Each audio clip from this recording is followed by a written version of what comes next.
Thank you for being here. I'm in Leesburg, Virginia, as I always am, and I'm so glad that you're here. I'm so glad that you're joining me on this Monday night. We had some snow here this morning. I don't know where you live, but maybe you had some snow too. It just was kind of made me happy this morning with a cup of coffee and seeing the snow. We're here tonight to talk about coping with grief and loss during the holiday season. And uh, the first thing I want you to know is that you can be happy and sad all at the same time. A lot of people don't know that, and it's so true that you can be happy and sad all at the same time. So you can feel the sadness of your loved one not being with you, but also happy that you remember them, happy that you have a space in your heart for them. And it's not easy. I know I lost a brother in November 2019, and I always am thinking about him. And just some ways that we can keep our memories alive. We can share our stories about people. Uh, what do you remember about them? What are the funny things that you remember? What did they say to you that meant the most? Um, where have you been with them that just was really a special time? So sharing those stories keeps your heart alive. What we want to do is stay in our heart and not so much in our heads, okay? And incorporating their traditions. Um, did they like candles? Did they have a laugh? Did they like at this time of year a favorite drink? Did they like a favorite meal? Did they like a favorite cookie or dessert? Celebrating and incorporating those traditions to keep them alive. Another idea is to write a letter to them. Uh, Write a letter to your loved one telling them how much you miss them, how much you love them, what you remember about them, what was the blessing that they had in your life.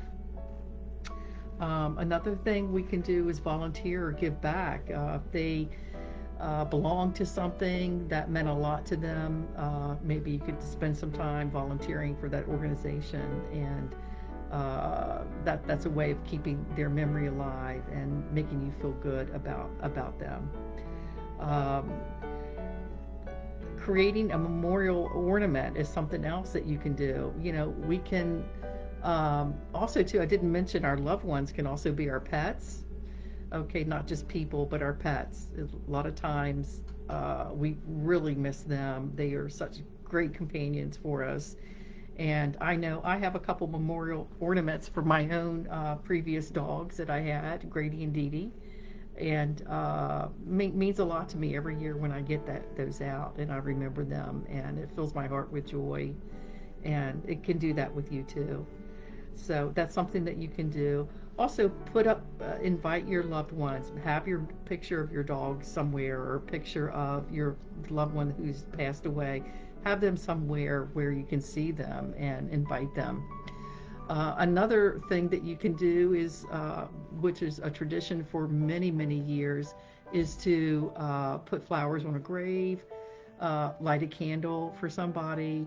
Those things can really, make us feel good that we're remembering them.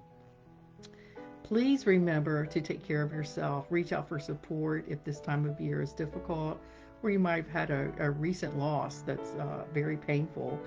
I think one of the things that we want to celebrate is just the joy that we had from that person or that pet, and remember that, and that you can still be happy even though you feel sad.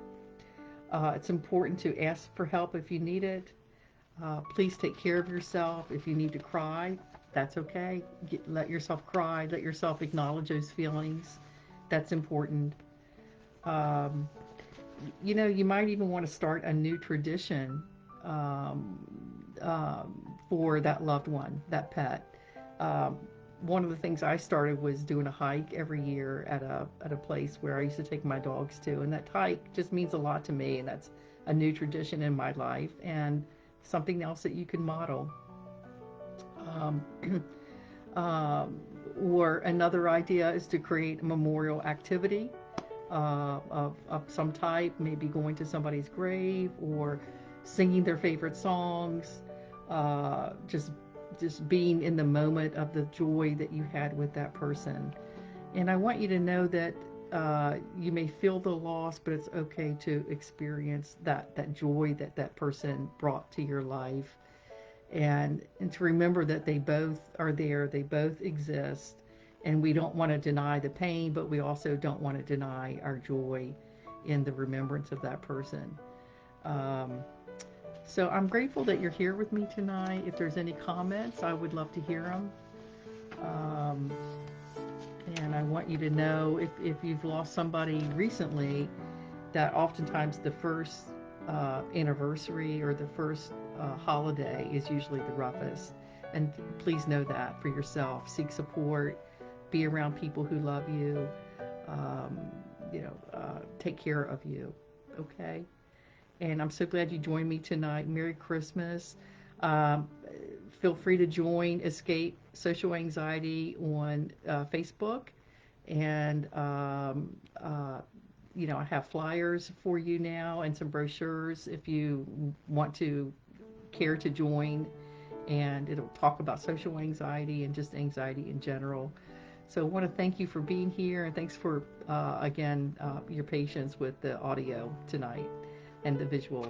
Okay, thanks a lot. Have a good evening.